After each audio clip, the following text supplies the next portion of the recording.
Hello everybody, I am Alpha, here with another video for you today.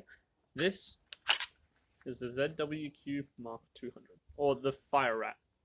Still not sure why they chose that name, but overall, it's quite a nice blaster. Injection molded pistol has a 10-round magazine that drops out when you press the ejection button. A lot of people are complaining about the magazine being different from Talon's. I actually see this as a good thing. It allows for a slimmer profile, and it allows for a nicer grip because of that. The grip is quite good, it fits in the hand quite well. The balance is a little off where I would like it to be though. I would like the balance moved a little bit further forward so that we can get easier spins on the blaster. Another thing that this model has, which a lot of others do not, is a Tpull on the back.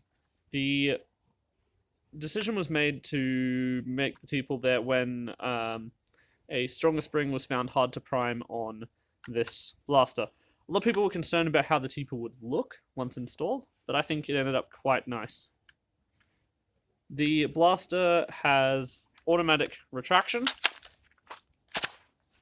when pulled back.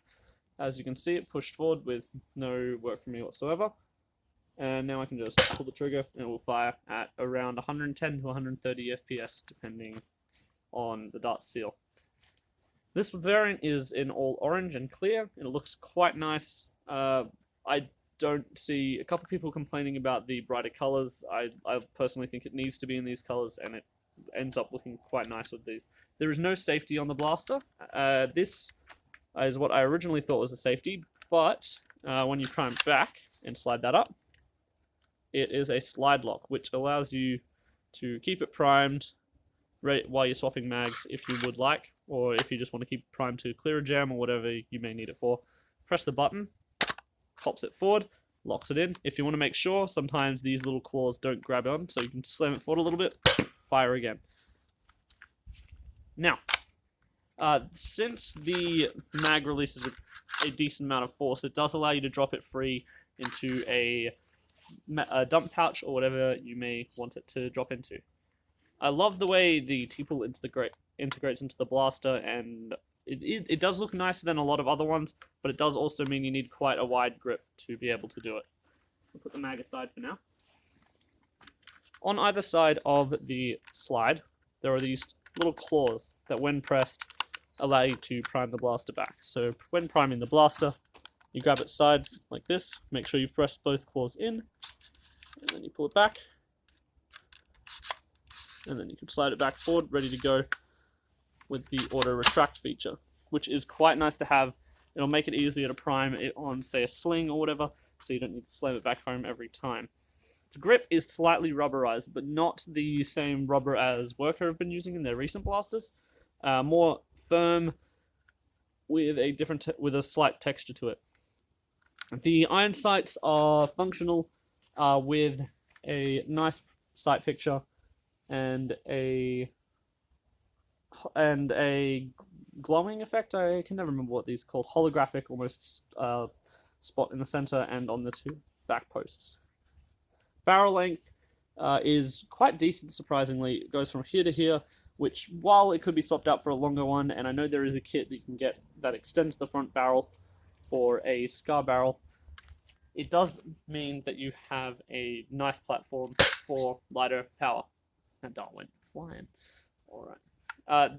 It's going to be good for as a backup blaster if you are at a war with a minimum engagement distance, or as a primary in close quarters combat. I know it'll run really well there. Assembly, that's where things get tricky.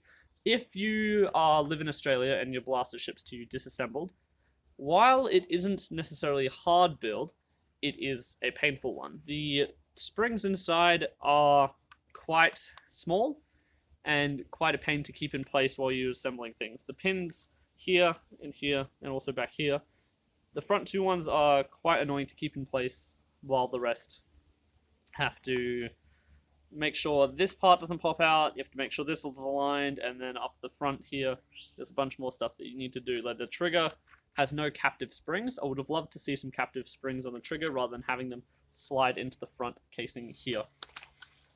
Now, on the mag design, as you can see, it is quite small. which is very nice for the angled mag. It is, as I said, slightly angled.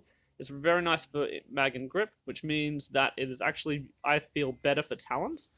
One thing I don't like about it is how thin the walls are, and also the empty slot here, which while does allow you to check how many rounds you've got left by popping out the mag slightly, it really doesn't serve an overall function except maybe to push it up in case they get jammed. This hole has been known in the past in katanas to cause issues with dirt and gunk, so I'm a little concerned with that.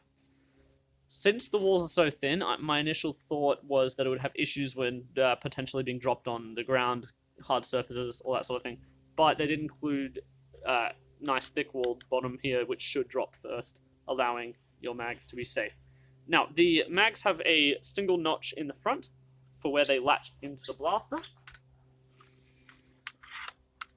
So they go in nice and smooth. Overall, really loving the form factor.